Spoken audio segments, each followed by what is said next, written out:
जल सूतक नीचे बसे मोती में जगदीश, सूतक में कमला खड़ी पति करो बख्शीश। 12 में से 8 गए तो 4 रहे मजबूत, जीता था वो हार गया, सच्चा है मैया का पूत, सच्चा है मैया का पूत।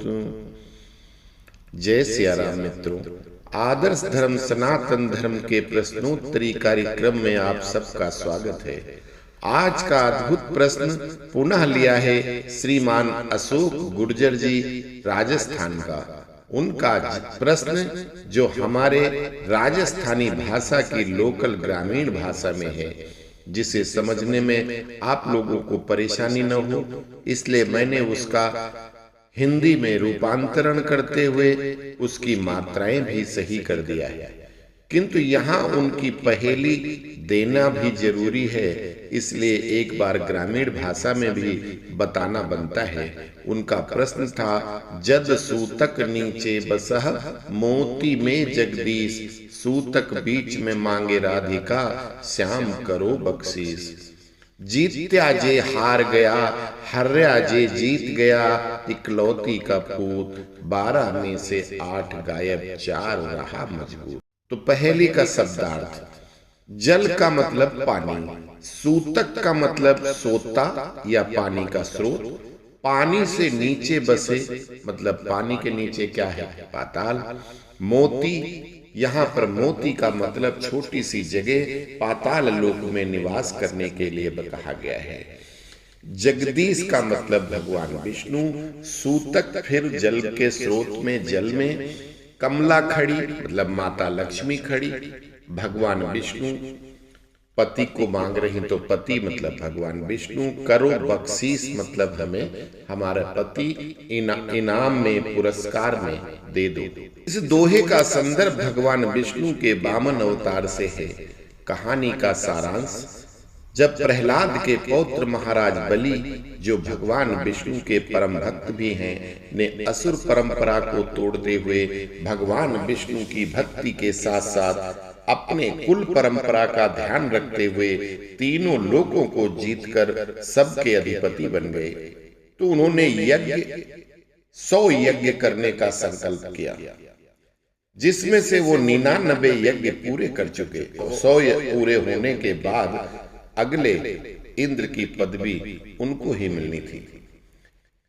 जब तक कार्य संपन्न करके इस पद के योग्य अगला व्यक्ति नहीं आ जाता, तब तक इंद्र अपने पद पर बना रहता है। स्वर्ग का राजा होना और फिर उस पर विराजमान होने के बाद भला उसको कौन छोड़ना चाहता है। इसलिए इंद्र पद पर बैठे लोग ऐसे यज्ञ पूजा में विघ्न डालकर अपनी सीट मजबूत करते हैं। उसके लिए स्वर्ग की अप्सरा या छल का सहारा लेने में भी संकोच नहीं करते। बलि की 100 यज्ञ पूरी हो जाती तो वो इंद्र बन जाते, तो वर्तमान इंद्र होने नहीं देने चाहते। ऐसा ही तत्कालीन इंद्र ने कहा भगवान विष्णु से कि हे देव, मेरे पुण्य का टेन्योर तो अभी पूरा नहीं हुआ, और वो प्रभु आपका भक्त इंद्रासन के लिए तप कर रहा है। खुद के बनाए वैदिक नियम टूटे, यह तो हो नहीं सकता। और भगवान ये भी नहीं कर सकते कि अपने ही भक्त को अपनी पूजा यज्ञ करने से रोक दें, ये भी गलत होगा। बुरे फंसे विष्णु जी। अतः उन्होंने उसका तोड़ निकाला। अपने वामन रूप में यज्ञ शुरू होने के पूर्व उन्होंने बलि से 3.5 पग जमीन मांगी। बलि ने कहा कि भाई इतनी जमीन का क्या करोगे, इतनी जमीन, अरे बहुत जमीन पड़ी, चाहे जहां जो चाहो उतनी जमीन ले लो।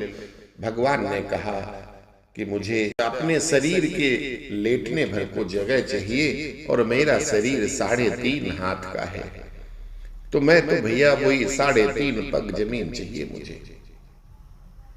नहीं कहा, बलि ने कहा कि जहां से चाहो वहां से नाप लो। प्रभु ने एक पैर से आकाश, दूसरे से पाताल और तीसरे से पृथ्वी नाप दिया।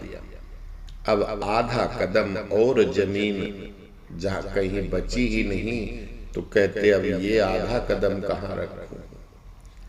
दानवीर बलि भगवान के आगे सिर झुकाकर लेट गए।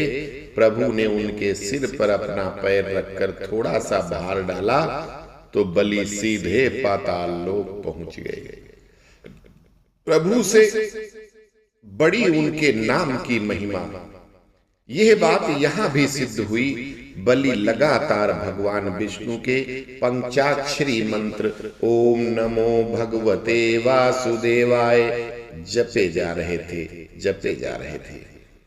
ऐसे में स्वयं प्रभु भगवान भी अपने भक्त के इरादे के आगे नतमस्तक हो गए और अपने चतुर्भुज रूप में प्रकट हुए और बलि से बोले कि हे पुत्र, वरदान मांगो।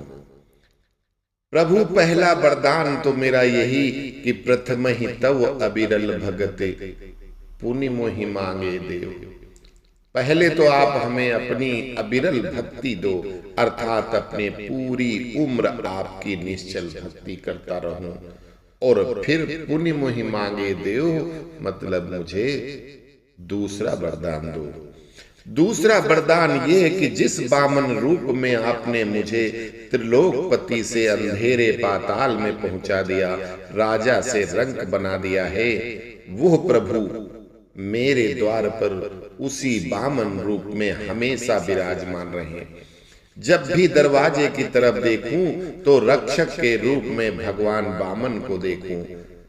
भगवान ने एव मस्तु कह दिया और तब से भगवान अपने भक्त के रक्षक, चौकीदार, सिक्योरिटी गार्ड बनकर उनके दरवाजे पर खड़े हो गए। ये है भगवान नाम जाप की महिमा। इस तरह अखिल ब्रह्मांड के नायक भगवान विष्णु एक एक छोटी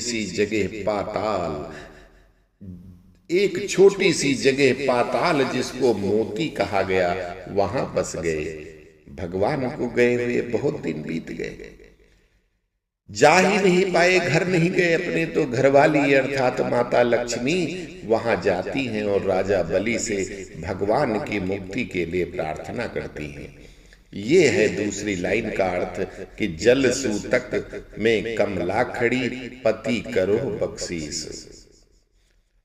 दूसरे दोहे का शब्दार्थ 12 मतलब 12 महीने में से 8 घटाए मतलब 8 माइनस कर दिए, बैलेंस बचे 4 महीने। जो मजबूत है मतलब 4 महीने की ड्यूटी पक्की है। 8 महीने के लिए बलि ने माता के कहने पर भगवान को मुक्त कर दिया। तो जीता जो वो हार गया, मतलब भगवान विष्णु ने बलि का सब कुछ लेकर भी हमेशा के लिए अपने आप को हार गए। ऐसा था वो अपनी माता का पुत्र जिसने भक्ति और बुद्धि बल से भगवान को अपना चौकीदार बना दिया और संसार को सुख समृद्धि देने वाली धन ऐश्वर्य की देवी माता लक्ष्मी एक भिखारी की तरह बलि से अपने पति को पुरस्कार में मांगती हैं। बलि ने माता लक्ष्मी की प्रार्थना पर भगवान को 8 महीने स्वतंत्र रहने और 4 महीने की ड्यूटी पर लगा दिया और तभी से श्री भगवान 4 महीने वहां ड्यूटी करते हैं। उस समय संसार में उनकी अनुपस्थिति में कोई शुभ कार्य, शादी विवाह आदि नहीं होते। वो महीने हैं श्रावण, जिसको देहाती भाषा में सावन कहते हैं, भाद्रपद, भादो, आश्विन मतलब कुंवर और कार्तिक। ये 4 महीने भगवान वहां पे चौकीदारी करते हैं, मतलब उनके गेट पर रहते हैं, रोज उनको दर्शन देते हैं। डिठूनी एकादशी अर्थात देव उत्थान के दिन वो आते हैं। उसके बाद फिर शुरू होते हैं विवाह आदि। तो इस तरह आपकी पहेली का अर्थ हुआ, भक्तराज बलि अपनी माता का इकलौता पुत्र जो हार के भी जीत गए और भगवान जीत के भी अपनी स्वतंत्रता हार गए। माता लक्ष्मी के मांगने पर 8 महीने को स्वतंत्र हुए, 4 महीने के लिए उस भक्त के चौकीदार बन के रहते हैं। अद्भुत हैं। बोलो भक्त और भगवान की जय।